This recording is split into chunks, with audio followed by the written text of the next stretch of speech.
تو جناب تحریک انصاف کا کوئی نہ کوئی رکن و رہنما روز کسی نئی مشکل میں گرفتار ہو جاتا ہے۔ تازہ ترین خبر یہ کہ جی اس کے جو ایک رکن پبلک اکاؤنٹس کمیٹی ہیں ثناء اللہ مستی خیل صاحب، ان کے خلاف وابڈا نے کارروائی کر دی، ان کے بجلی کے میٹر کو اتار لیا۔ مستی صاحب نے یہ الزام بھی لگایا ہے کہ جی انہیں دھمکیاں مل رہی ہیں کیونکہ انہوں نے چیئرمین وابڈا سے ڈاسو ہائیڈرو پاور پروجیکٹ کی قیمت جو ہے 4 بلین سے بڑھ کر 36 بلین ہو جانے پر سوال کیا تھا۔ کیا واقعی ایسا ہوا ہے یا صرف یہ الزامات کی سیاست ہے؟ اس سوال پر ہم آج کے پروگرام میں بات کریں گے۔ ساتھ ہی تحریک انصاف کے متعلق ان خبروں پر بھی جن کے حوالے سے یہ دعویٰ کیا جا رہا ہے کہ جی عہدیدار اور رہنما ایک دوسرے سے ناخوش ہیں، کیا اختلافات واقعی گہرے ہو گئے ہیں؟ اسی طرح معاملہ جو ہے اسٹیبلشمنٹ سے مذاکرات کا ہے۔ تو جناب ہمارے ساتھ موجود ہیں پاکستان تحریک انصاف کے سینئر رہنما محترم علی محمد خان صاحب۔ حضرت کچھ تفصیل بتائیے، جو آپ کے رکن پبلک اکاؤنٹس کمیٹی ہیں کیا ہوا ان کے ساتھ، کیا تفصیلات ہیں؟ بہت شکریہ۔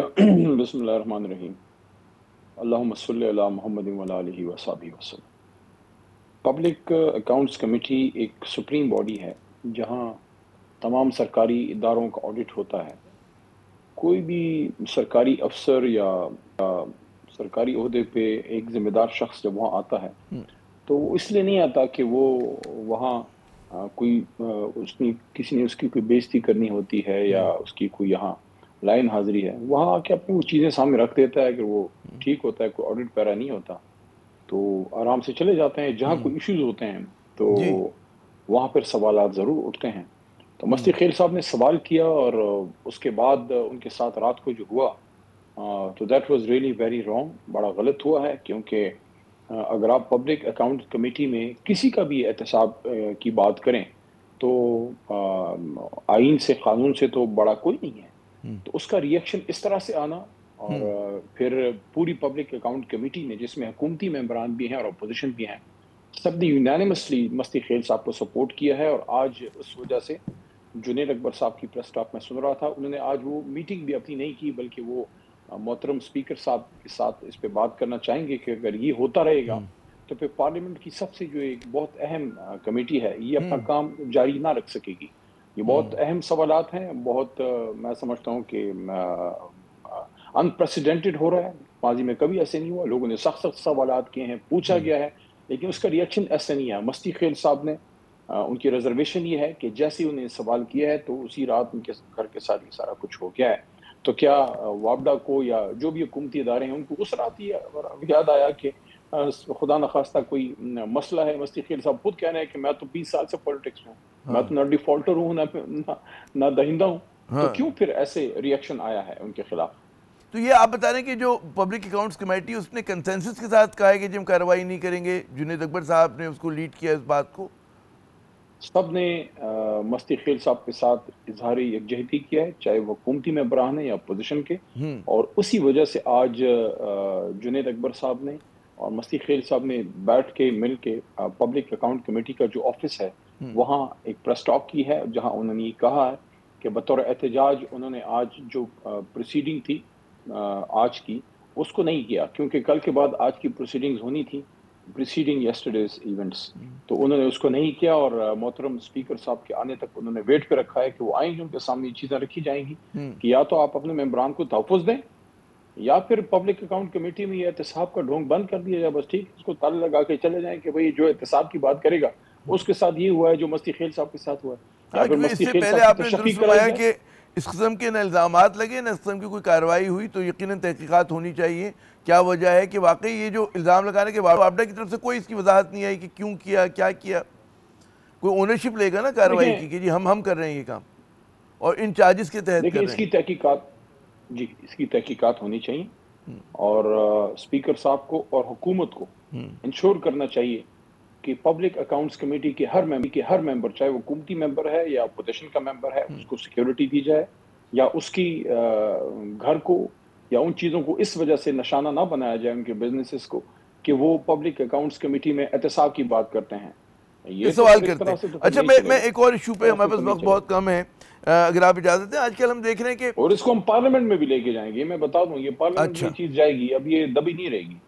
یہ اس طرح سے نہیں ہوگا، تحقیقات ہوں گی اور آپ لوگ پارلیمنٹ میں اس کو اٹھائیں گے۔ وہ کیا کہتے ہیں کہ اگر اس طرح ہے تو پھر اس طرح صحیح، جی یا تو تو پھر اچھا یہ تو ایک پارلیمنٹ بات چلے ہو گی یا گئی، نہیں چلے گی، اس طرح تو نہیں ہوگا۔ جی میں ایک اور ایشو کی طرف آپ کی توجہ مبذول کراؤں گا۔ بہت زیادہ خبریں آ رہی ہیں کہ تحریک انصاف کے جو عہدیدار ہیں ایک دوسرے سے ناخوش ہیں، بڑے نالاں ہیں ایک دوسرے سے، اور وہ چاہے آپ کے چیئرمین ہوں، چاہے آپ کے جنرل سیکرٹری ہوں، دیگر عہدیدار ہوں، تو ایک دم یہ کیوں اتنی زیادہ انٹینسیفائی کر گئیں اس قسم کی جو خبریں ہیں ایک دوسرے پہ الزامات، بلکہ خبریں کیا بیانات سب کے سامنے ہیں، تو اس پہ کچھ روشنی ڈالیں گے آپ؟ ہمارے جو لیڈرشپ ہے ان کو بھی ذرا اپنا چمڑا موٹا کرنا چاہیے، کیونکہ ان کو اس کا احساس ضرور ہوگا کہ اس وقت پورا آن سلاٹ ہے تحریک انصاف کی لیڈرشپ پہ، اس لیے آپ نے تھن سکن نہیں ہونا، آپ نے فوری ریئیکٹ نہیں کرنا، آپ نے ایموشنل نہیں ہونا۔ میری تو یہ ٹریننگ ہے عمران خان صاحب کے ساتھ،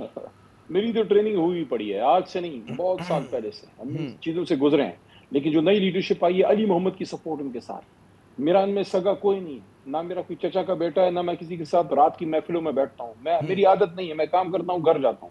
لیکن میں سب کو یہ کہنا چاہتا ہوں، جس شخص کو عمران خان نے عہدہ دیا ہے، علی محمد اور میرے جیسے جتنے کوئی پرانے ہوں گے، میں سمجھتا ہوں سارے اس بات کو میرے ساتھ ایک پیج پہ ہوں گے، ہمیں کوئی عہدہ نہیں چاہیے۔ تو آپ بھی تسلیم کرتے کہ لوگ رد عمل میں آ کے جوش میں آ کے کوئی ایسی بات کہہ دیتے جو نہیں کہنی چاہیے؟ آپ کو عہدے ملے ہیں، آپ کو مبارک ہو، ہم عہدوں کے لیے پی ٹی آئی میں نہیں آئے تھے، جس زمانے میں ہم آئے تھے پی ٹی آئی میں کونسلر بھی نہیں تھا۔ ہاں ایک ڈیمانڈ ضرور ہے، جب عہدہ آ گیا ہے اب مہربانی کریں اس کی ذمہ داریاں سب، اور انکلوڈنگ می، کیونکہ میرے پاس بھی عہدہ تو نہیں ہے لیکن چلو میں ممبر نیشنل اسمبلی تو ہوں، ہماری یہ ذمہ داری بنتی ہے، سب کی یہ بنتی ہے کہ اس وقت آپ اس کو سمجھیے، آپ کا مخالف اس وقت اپنی پرفارمنس اور ساری غلط کاریوں کو اس چیز میں چھپا رہا ہے کہ ہمارے بندے نے یہ کہہ دیا، اس نے یہ کہہ دیا، کوئی حکومت کی غلط پرفارمنس پہ بات نہیں کر رہا، کوئی فسطائیت پہ بات نہیں کر رہا، جو ظلم ہو رہا ہے اس پہ کوئی بات نہیں کر رہا، عمران خان صاحب جیل میں ہے اس پہ میڈیا کو بات نہیں کرنے دی جا رہی ہے، شاہ محمود قریشی صاحب ان کو کوئی بات ہی نہیں کر رہا، ہمارے وائس چیئرمین ہیں، وہ ہمارے وائس چیئرمین ہیں، ان کی کوئی بات ہی نہیں ہو رہی۔ ہاں کیا بات ہو رہی ہے؟ علی نے یہ کہہ دیا، فلاں نے، ویسے میں تو نہیں کہتا، لیکن کسی نے یہ کہہ دیا، اس نے وہ کہہ دیا، یہ فوکس اس طرف لانے کی کوشش کر رہے ہیں تاکہ اصل ایشو سے نظر ہٹے۔ اصل ایشو کیا ہے اس وقت؟ اصل ایشو ہے عمران خان کی ریلیز ہے، اصل ایشو ہے اس وقت مینڈیٹ کی واپسی ہے، اصل ایشو ہے جو فلسطین میں ہو رہا ہے، اصل ایشو ہے جو لا اینڈ آرڈر کی سچویشن اس ملک میں خراب ہے، طویل فہرست ہے، بالکل آپ کہہ رہے ہیں طویل فہرست ہے۔ علی صاحب میں ذرا خطا کلامی کہہ رہا ہوں، آخری سوال کیونکہ میرے پاس صرف 1.5-2 منٹ رہ گئے ہیں، وہ یہ کہ اسٹیبلشمنٹ سے مذاکرات کے حوالے سے بھی ایک متضاد ہمیں اشارے مل رہے ہیں۔ اعظم سواتی صاحب کچھ کہتے ہیں، پھر اس کے بارے میں کوئی اور وضاحت آتی، گور صاحب کچھ اور کہہ رہے ہوتے ہیں، کل رؤوف حسن صاحب ہمارے پروگرام میں تھے، انہوں نے کہا جی مذاکرات ہوں گے تو بڑی خاموشی سے ہوں گے، پتہ بھی نہیں چلے گا۔ اصل اسٹیٹس ہے کیا؟ مذاکرات تو ہونے چاہیے، ظاہر ہے کہ اس پہ کوئی وہ بات نہیں کر رہا، لیکن جو ایک کنفلکٹنگ چیزیں آ رہی ہیں بجائے کہتے ہیں چیزوں کو سہل کرنے کے مزید کنفیوز کر رہی ہیں۔ جناب میں کسی مذاکرات کا حصہ نہیں ہوں، اگر ہوں گا بھی تو میں نہیں بتاؤں گا، اگر ہو رہے ہیں تو اچھی بات ہے، اگر نہیں ہو رہے تو لمحہ فکری ہے کہ اتنی بڑی جماعت اور اتنا بڑا ملک، 25 کروڑ کا ایٹمی ملک ہے، آدھے سے زیادہ آبادی عمران خان کے ساتھ کھڑی، اور آپ ان سے بات اگر نہیں کر رہے تو اس کا مطلب ہے کہ پھر آپ ذہنی طور پہ فارغ ہیں، کیونکہ اس وقت مذاکرات عمران خان سے زیادہ نظام کی، سسٹم کی ضرورت ہے، کیونکہ عمران خان نے تو جو تکلیف سہنی تھی وہ کاٹ لی ہے۔ اب تو آپ کی ضرورت اس لیے ہے کہ آپ کو یہ دہشت گردی کی جنگ لڑنی ہے، آپ کو اکانومی ٹھیک کرنی ہے، آپ کو ملک کو دنیا میں ایک مقام دلانا ہے، آپ نے پاکستان کی رکا ہوا نظام چلانا ہے، اس کے لیے you need Pakistani people to stand behind you, and for that you need to take Imran Khan out. اس وقت تو عمران خان سے زیادہ نظام کی ضرورت ہے کہ قوم ان کے ساتھ کھڑی ہو، قوم تو تب کھڑی ہوگی جب قوم کے بڑے لیڈر باہر نکالیں گے۔ علی محمد خان صاحب آپ نے اپنا قیمتی وقت دیا۔